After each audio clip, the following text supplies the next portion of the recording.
First of all, thank you everyone for connecting. And I'm really glad to be sharing my experience as part of a transdisciplinary project on migration, and tell you how I use qualitative methodology to reach basically my research goals. So I will be presenting how I used qualitative methodology to explore specifically the concept of career capital, which I will come to later on, to the career capital development of globally mobile employees. So as you probably noticed right away, I, within the migration field and the migration research, which is very, very broad, I focused on labor migration and migration that is, I would say, motivated by career and employment choices. But I'm sure that my experience as part of this project and the methods I have used are can be of benefit to anyone in the social sciences field or even in research in general. So I'm a PhD candidate and lecturer in international human resource management at Toulouse School of Management, which is part of Université de Toulouse, Université of Toulouse.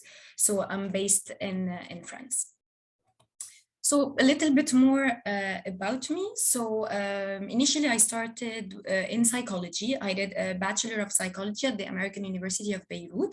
So I was really interested in people's behaviors, and then I decided to apply psychology to the management world, and I focused on organizational behaviors and people's behaviors when it comes to their careers. I also have some corporate experience because I worked in marketing at L'Oréal for 6 years and in human resources for 2 years before I joined the current research project I am in, and which I will detail in a bit. I'm a dual citizen, Lebanese and French, so I moved pretty much between both countries, and I'm currently based in Toulouse, as I mentioned. So the agenda will be the following. I will first of all present the project. Then I will present who I'm studying, basically, because as we said, the mobility and migration field is a very wide one, what makes it really pretty much interesting because it is at the crossroad of so many disciplines. Then I'll talk about the career capital theory pretty much very quickly before I go directly to the methodology and what methodology I've used and why and how it went, and if I have any tips based on my experience. So here is basically the project. So as you can see, as any or interdisciplinary project, we are multiple researchers. We're 15 researchers working on different topics. But if you look at the big picture, in the end, we are kind of a puzzle, and each one's research is complementary and complements someone else's research. So this is basically the strength of any interdisciplinary project, such as the ones you are applying for. It's because you already finish your research with a wealth of information. You're not just like a small dot in the sea. You have really plenty of information, and you can collaborate and build on that.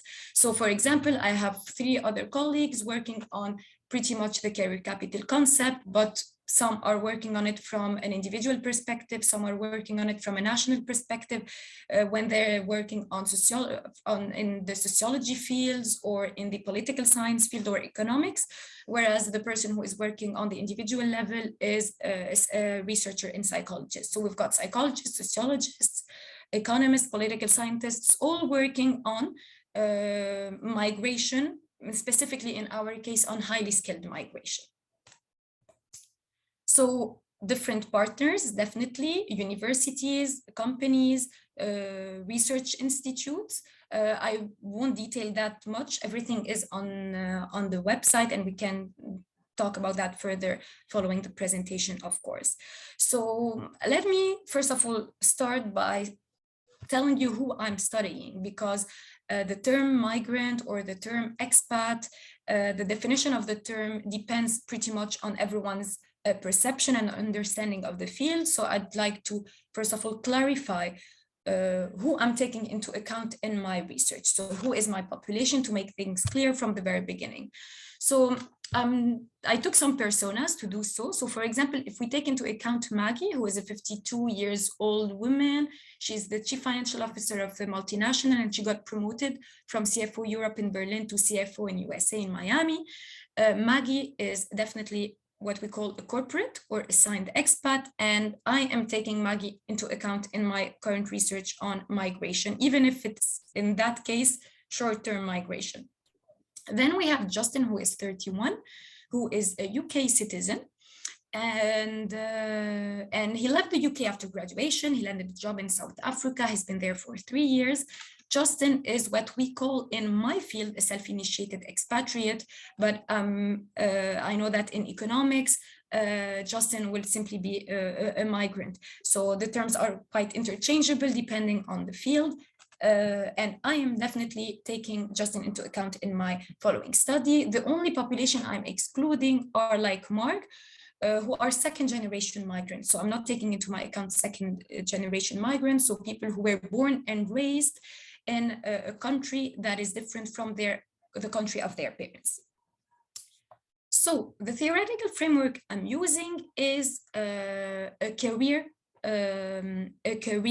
theory. So basically I am at the crossroad of migration research and career research, and I'm applying a career theory into the migration field to see how migrants are developing the so-called career capital, which is made of their know-how. So how are they developing their skills? How are they developing their know-how or their social network? And how are they developing their perception of the world of work? How are they developing their career identity? And that is the know-why. So before you choose your methodology, you basically have to, of course, know what the literature says about your topic, right? And see where are the gaps and what you think should be done to contribute to the theory you're interested in. So in my case, for example, we know, of course, that the worldwide demand for human talent is reinforcing international movement of workers, and that expats are really becoming a form of a global credential. Okay, and that they accumulate labor that is very central to their career identity. And as they move abroad, they accumulate this credential that is made of, as we said, skills, social network, a self-understanding of their career motives, and so on and so forth.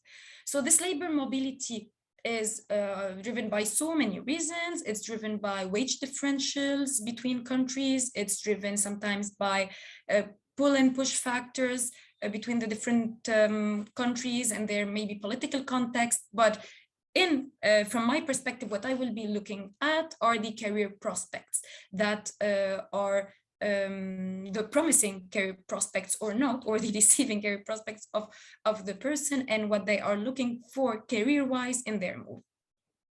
And so the career capital experiences vary, depending on whether the person is moving with a company, depending on whether the person is moving for a pure personal choice to join, for example, a partner, or simply purely by curiosity. These two populations I just mentioned, so the self-initiated expats and the assigned expats, are having different career capital experiences. They're building up skills, social network, and know-why. So there are lots of quantitative studies, and quantitative studies are here to say that globally, assigned expats are at a slight advantage and accumulate more career capital, especially in terms of know-how, in terms of skills. So here, most of the quantitative research that is done is just saying that, okay, these corporate expats that are, or these migrants that have the support of their companies, are having intense and more interesting career experiences. But we don't have any details about how is this happening, when exactly is this happening, what skills are they, what skills each population is developing, how are their social networks, evolving. So this is why, particularly on that specific topic, after I looked at the different literature and what is already there, I noticed that I really wanted to work on something qualitative for many reasons. So because I wanted really to analyze the processes of their career capital development. So the meanings, how do they interpret their experiences? What is the role of the context? So as you will see, I'm working with lots of expats all across the globe. And what is the role of the country? How is this affecting their experience? So this is basically why I chose qualitative approach. And that's how, from there, I formulated my research questions. So I want to know how different expats experience career capital accumulation. And from the company perspective, how is this used by organizations and what's the role of organizations basically? So I'm using an interpretive and an exploratory approach in the sense that I'm focusing on the meanings that shape actions and institutions and in the ways in which they do so. Now again, okay, I'm going for qualitative research. I'm using an interpretive approach, but still, I still have other methodological choices to make because I could go for different types of data collection. I could simply go and do observations in companies. I could simply choose to collect documents, collect maybe policy documents that are developed by the different countries with regard to employees coming from abroad. I mean, there are different, I could maybe just go online and collect statements from different social media platforms. There are lots of ways to do so. Personally, I wanted really a personal perspective and an individual perspective. So I went for interviews. And of course, again, once you decide to go for interviews, you have to make another methodological decision. Do you want basically to see those people face to face? Do you really need that connection? Or can you just go for online interviews? So basically the research is a series of different methodological choices that you have to do one after the other. So personally, I went for online interviews because of different reasons. First of all, I'm working on global mobility. So chances that the people I want to interview are around me are very minimal. So people were basically all across the globe. And the second reason is that I have conducted my research, my interviews in 2020 and 2021, which means that we were in the middle of the pandemic. So online interviewing was basically the only choice. But again, it's a convenient, I would say, convenient method, at least in my case, because I was able to reach all the people I wanted to reach. Also because you can have a recording, of course, if the person accepts. And when you say recording with a video, you can also keep track of the different expressions, the different pauses, the different maybe emotions that come across the interviews, which is harder to keep track of if it's just a simple voice recording or if it's just happening face to face. Then again, of course, it raises this online interviewing technique raises questions about how you build rapport with your interviewee. Maybe it takes a little bit more effort or more time to really build that connection with this person you've never met before, and you are yeah. So I mean, it's a bit different, but I think it's a very good opportunity. So in my case, I did 27 qualitative interviews, and they were semi-structured. So I am starting up from a certain theory. I'm not using grounded theory where I'm really building a theory from scratch. So I had kind of a certain structure to start with. I was not just telling them, okay, so tell me your experience about expatriation and how your career is developing since you moved. No, I mean, I had specific questions. Of course, they were open and I was flexible. That's why I went for a semi-structured interview. And I chose to do that in 2 companies because this would kind of keep some constants that will help me make some conclusions, because already they are in so many different countries. So if on top of that, I start really interviewing people in different companies, it will be hard for me to make any conclusion on an organizational level. So this way I can interpret it from an organizational perspective and from an individual perspective, especially that I'm pairing my interviews with interviews coming from the company, so HR managers and global mobility managers. So overall, I had 22 expats. I have interviews with expats, both as self-initiated and assigned. They are from 13 different nationalities in 10 host countries. And I interviewed 5 people in the management. Now, of course, when we say qualitative methods, we know that we're not going for 400 interviews.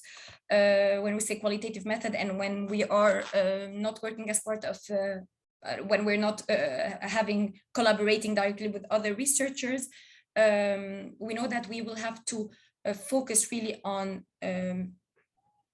I would say 20, 30, maybe 40 interviews maximum. And we will explore and interpret what we have there. The idea is we're not going to come up with worldwide conclusions over here. We're not analyzing panel data on a country level. So the approach is totally different, and we have to bear that in mind. So, for example, we have here the different demographics. I won't keep that for long, but just to say that, okay, I had 26 interviewees.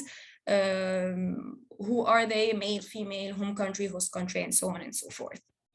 So, so I'm at the stage now where I got those interviews.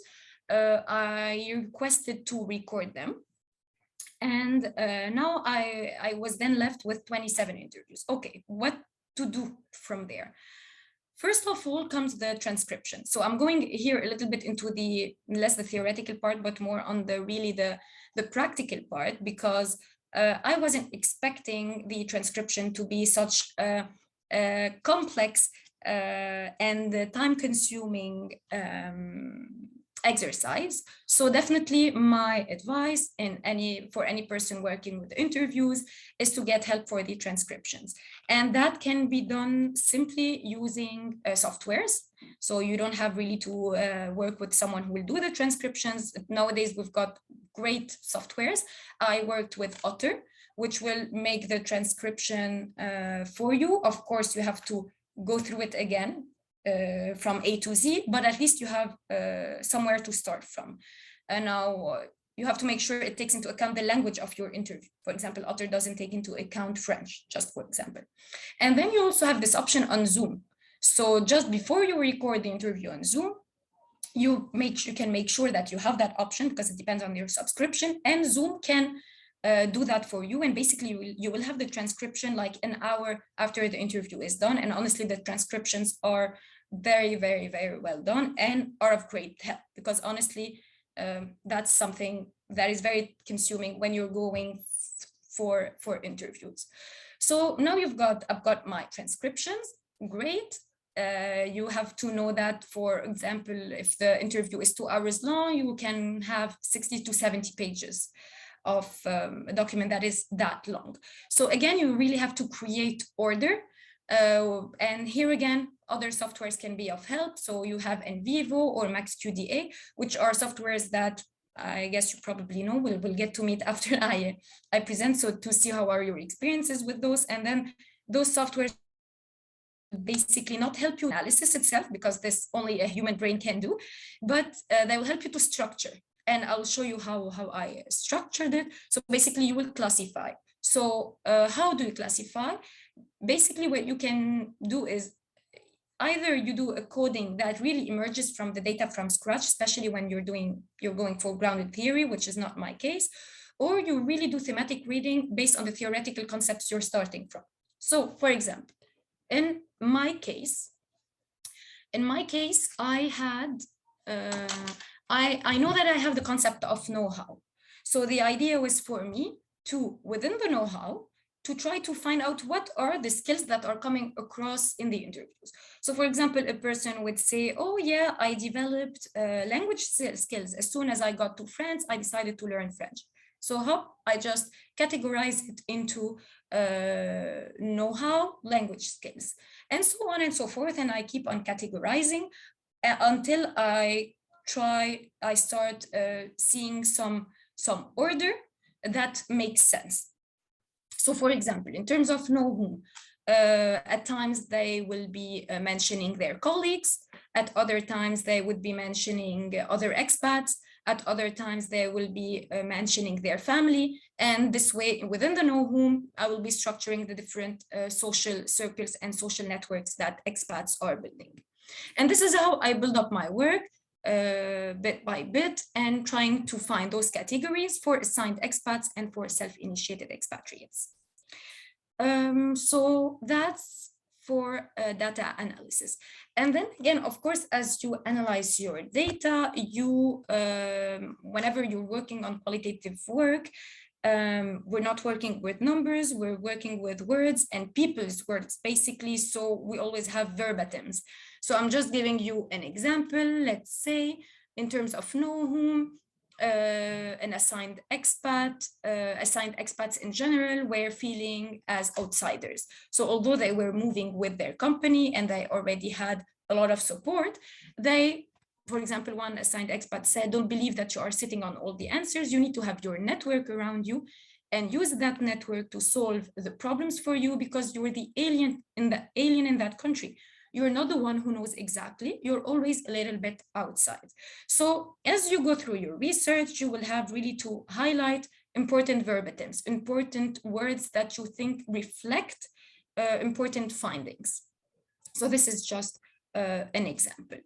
So what is like the advantage of being in so I think I'm done with really the methodological part, and I'm going back to what is really important in terms of being in a research project where you're not on your own. First of all, it's that you are really having a bigger societal impact. So if I only do my research, first of all, if I'm doing it on my own, the chances for me to present my findings and to really disseminate the information and the findings I've had are much smaller than if we, as 20 or 30 people, come up with global findings on global mobility of employees. So that's the first thing. It's really the impact for research and for society. But there's also a personal, on a personal level, it's very rewarding because you're part of a network who are working on similar topics. So you can really share your experiences, learn from each other, and really collaborate, which will make the work much more efficient. Now, if I want to give you final tips on, sorry, I'm going a little bit back and forth on really doing qualitative work, based on my experience, I would say, first of all, if you're going for interviews, transcribe interviews on the same day or on the following day, because you will be saving like 4 or 5 days of work. Because I did not do that. I was like, oh no, I want to transcribe all the interviews and then like calmly transcribe everything and analyze. No, you really have to transcribe right away and start your analysis very early on. Even if you have 2 interviews, start your analysis, because this analysis will guide you through the following interviews and you will make the best out of every step. And then, of course, try to avoid why questions. Qualitative research is not really here to prove any causality, such as quantitative research. You really have to focus on how and what, which is basically how I formulated my research questions.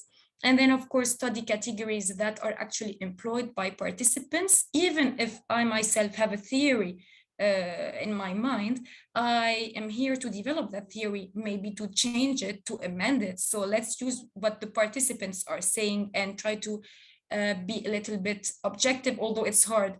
We know that in qualitative research, especially that we have our specific ideas and that the participant is in front of us, that requires work. And of course, then try to interconnect the different categories to always have a global and very structured and coherent findings, I would say. There is a video about the Glomo project, just in case we have more time, but I'd rather finish here and have like some time to discuss.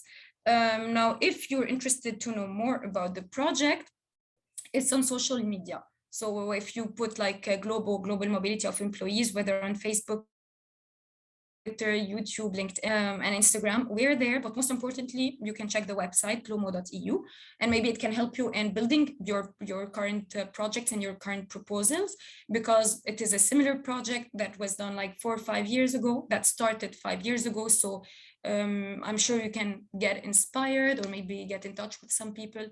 And I think that's it for me. I'd be happy to really exchange with the participants, see what they think, and if they have any questions.